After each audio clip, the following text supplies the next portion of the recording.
I'm Ariana Grande. Hi, I'm Cynthia Erivo. And you're listening to the Broadway Podcast Network. Visit bpm.fm to discover more.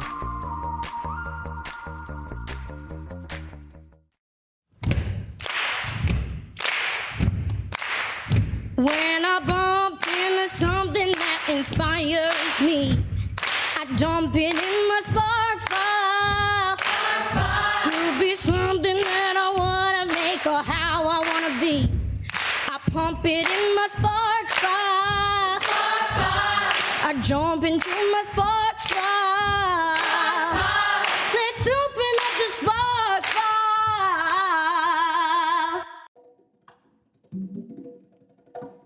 Welcome to the Town Hall Spark Sessions. I'm Laura Camion. And I'm Susan Blackwell. We are creativity coaches at the Spark File, where we help people fear less and create more. As creatives ourselves, we are obsessed with one of the most dynamic cultural centers in New York City, the Town Hall. For over a century, the Town Hall has been a champion for artistry and advocacy, amplifying the voices of icons and emerging artists alike. And now the Spark File and the Town Hall have joined forces to elevate and celebrate artists who are gracing the stage at Town Hall and using their creativity to fight for the powers of good. So without further ado, let's get into the Town Hall Spark Sessions.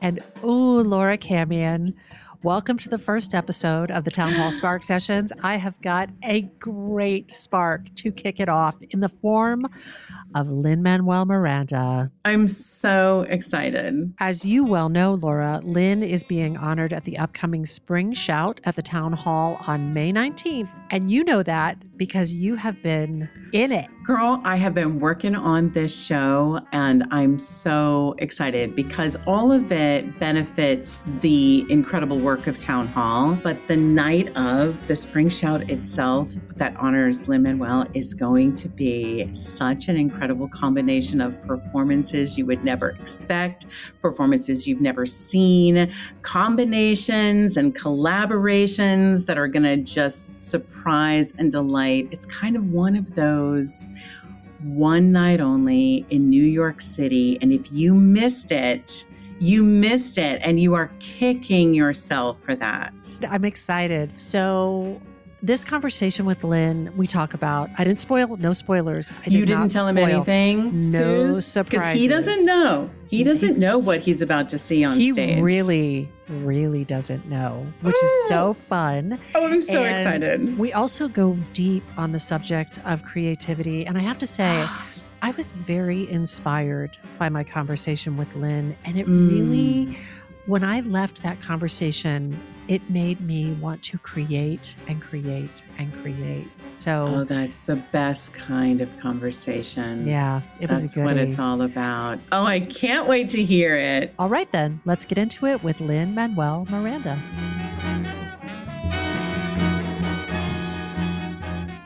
Welcome, Lin-Manuel Miranda. Thank you so much for being our first guest on the Town Hall Spark Sessions. My pleasure. We couldn't ask for a sparkier creative to kick this rumpus off. I'm about to ask you 5 tight questions, but before I do, I want to ask you, how do you identify creatively? You mean like how do I think of myself as a creative? If somebody had been living in a cave for the last 10 years and walked up to you at a party and said, I just got out of a cave. My name is Jeremiah. What do you do? Oh, okay. I would say I write songs and I make movies and let's go to the nearest hospital and get you checked out, man. So thoughtful. A lot of stuff can happen in a cave in 10 years. Super considerate. So you write songs and you make movies. So tell us what you're doing at Town Hall. You're all up in a shenanigan at Town Hall. I am all up in a shenanigan. And to be honest, I don't really know what to expect. Here's how I got involved in this particular shenanigan. The person in charge of Town Hall is a good friend of yours and mine named Nevin Steinberg. We love Nevin. My nickname for Nevin is Turtle Pop. Do you have a nickname for Nevin? Yes, I call him Natalie Steinberg because that is his mother's name. Amazing. And he calls me Loose Miranda because that is my mother's name. Fantastic. And he is the sound designer on both In the Heights and Hamilton. And I love working with him and his team. And he is now one of the folks in charge of Town Hall. And he asked to honor me, and I believe in Town Hall and its mission Yeah. as a New York public square, and I believe in Nevin Steinberg. So I said, sure, pal, whatever you need. And next thing I knew, everyone I ever met seemed to be involved in this giant school assembly that I'm calling my 80th birthday. Because it feels like a Sondheim gala, but I'm, only 45 years old. I know I've been sworn to so much secrecy around this, but here's what we can tell you. It's on May 19th. It's at the town hall. It's called the Spring Shout. And that's about it. That's all that you get to know. Yeah. But how do you prepare for such a thing? I don't know how one girds one's tear ducts. I mean, I was moved just to see how many folks I have worked with over the course of my career that said yes to giving up their Monday night and probably more, because I know how involved these things can be. I was moved that Holly Campbell and Deanna Weiner, who are two people I've worked with a lot over the course of my career, have been put in charge of it. And when I heard they were in charge, I was like, oh, okay. These are two people who really know me very well. Yeah. So I just got really excited to see what they're putting together. I think it is going to be a blast. And I'm excited to see it. I'm excited to see you seeing it. I think that's going to be really, really fun. Yeah. I don't know what the setup is. I don't know if I'm at the equivalent of like a wedding sweetheart table. Where everyone, when they just have the table for the bride and the groom, and so everyone can see the reaction to everything. But I'm really looking forward to it. And it's funny because like when I heard the lineup, I started and I was like inviting my friends, being like, I think this is going to be really special, but I don't know which of my friends is secretly involved and which isn't. Like Kiara will be like, wink, wink. Okay, see you there, bud. I don't know if Kiara. It's just great. I think it's always interesting at these things, like the Kennedy Center honors, where you're watching your life flash in front of your eyes as you're being honored. There's a camera trained on you at the same time. I think there's a good portion of it where your mind is just being blown by the honoring of it all. But then there's got to be times when you're like, what am I doing with my face right now? Yeah, I'm sure. I've been a part of a couple of those Kennedy Center things. The most recent one I did was for Billy Crystal, because I was the kind of kid who like taped the Oscars and memorized Billy Crystal's musical monologues because I thought they were so hilarious. And our friend Mark Shaman was involved in the writing of a lot of those. And so when Billy was getting a Kennedy Center honor, Mark texted me and was like, you owe this man. Come with me. Let's make a Billy Crystal medley for Billy Crystal. Amazing. So I had the great joy of writing a tribute to him with Mark, who wrote all of It's a Wonderful Night for Billy. But then the other part of it that was so essential was there's like 5 events before the actual honors. There's a breakfast. There's an event at the White House the night before where the president sort of chimes in. And I hid at a friend's house. And it was worth it because when I came out, the look of surprise on Billy's face, because I hadn't gone to anything all weekend so that I could genuinely be a surprise. That's awesome. Was like worth the whole Michigas. That is awesome. I cannot wait to see who jumps out of the cake at this thing. I think it's going to be really, really fun. I'm psyched. Besides the Spring Shout on May 19th at Town Hall, what's sparking your creativity right now? Oh, wow. I mean, you're at the time of this recording, the Tony nominations for this year have just come out. Just. Like the paint is drying on people's snubs and surprises articles. And it's been an incredible season. I think by May 21st or something, I read something that every Broadway theater will be full, will have an occupant and a production, which hasn't happened in decades. And amazing. Someone for whom the pandemic is still a very recent memory, and are we ever coming back? Will people ever come to the theater again? Will people ever consent to gather in the dark to tell stories? The fact that we had 14 new musicals and 14 new plays is extraordinary. Yeah. So I've just been seeing as much as I can. I see shows when I have childcare, so I've been doing these 2-show Wednesdays, and that's been joyous. And I enjoy some shows more than others, but I always find something that just really inspires me, or goes, how did hell did they pull that off? And so I've just been really enjoying other people's work all month. I couldn't agree with you more. I feel like I could see a high school production and find inspiration from that. It never fails. There's always something to be sparked by seeing things like that. I love Yeah. that. After I finish talking to you, I'm getting on an Acela train to go. Oh, and there's my car. No, I'm getting on an Acela train to DC, where there's a signature production of In the Heights, and I'm going with Kiara, my co-writer, on that. Oh, Because I just have heard nothing but wonderful things about this production. It's their last week, so it's my last chance. So do they I'm know just you're getting- coming? I think whoever's in charge of the tickets knows I'm coming. I don't know if they've let the cast know. I hope they haven't. Oh my God. I hope you Billy Crystal that cast. That is going to be fantastic. That is fantastic. But yeah, we're taking the train and coming right back tomorrow morning. That is awesome. Tell me something real about your creative process. Something real is that it's funny. I'm kind of, when it comes to songwriting, I'm revamping my process in a very real way, because my dog of 13 and a half years passed away earlier this year. I'm so sorry. Thank you. And that, I didn't even realize how much walking her was a part of my life. Yes, and my you've talked creative about that life. for years. Yes, I've yeah. just like, I'll sit at the Walk piano as long Toby as I and- have to Uh-huh. get a loop of some music going, something that I think is interesting. I make the loop, I'll put it in my headphones, and then I go walk Toby until I have the words. And now I don't have a reason. And man, you should have seen my first walk to write lyrics without my dog with me. It was quiet uptown. Just, if you see him in the street, walking by himself, talking to himself, have pity. Yeah. I mean, I was For just like, real. what the fuck do I do? Yeah. I don't remember how to do this before, and it's funny because I've always prided myself as on being someone who isn't superstitious about rituals. I don't like thinking that sun has to be in a certain position and I need my lucky pencil.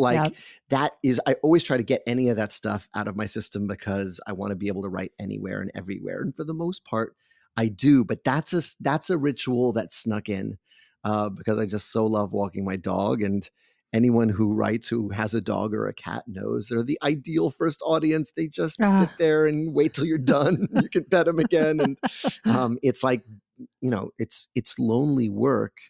And a pet makes that work a little less lonely. And so I'm figuring out how to be alone writing again, which is pretty profound. I didn't realize how unalone that part of it made me. Is Toby 2 on the horizon?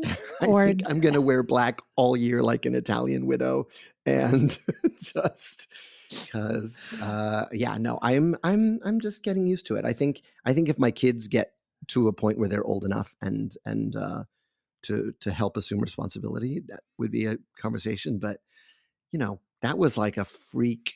Toby found us. We were on vacation. She went up, she knew my wife was the one to convince, went up to her and melted her heart. So, stories like that don't happen very often in life. Yeah. Tobio is Spanish for ankle. Yeah. She nipped to my wife's ankle. That's how we met her. She was like, come here. I'm really cute. Take me home. Poor little out for Toby. Oh my God. Yeah. That's a big transition in your creative process. Yeah. Pulling the lens back and looking at the wider world as a creative, how are you navigating this moment in time? Oh man, I it's such a scary time, and you could have said that sentence anytime in the past 9 years, but it is, and so I think that I think a big part of how I keep working is I try to stay connected to the part of me that wanted to do this in the first place. Yeah. I think a part of a writer's job is to keep the walkie-talkie channel open to who you were at 25 and 35 and 16 and 10 years old. Those are the folks I check in with on my decisions on whether to take something on. It's like, would 16-year-old me freak out at this opportunity? Yes. Has 25-year-old me been dying to get this off their chest, and this is the way to do it. And so I think that's a big part of it. And I think if you can really check in with who you are and what's aching to come out and what's, I think the world and the state of it just becomes another filter because you're making your stuff in real time, and that stuff can't help but seep in. I look back on the songs for Encanto, most of which I wrote while like sort of staying home in the middle of the pandemic in lockdown with my in-laws, my brother-in-law, my wife, and my children.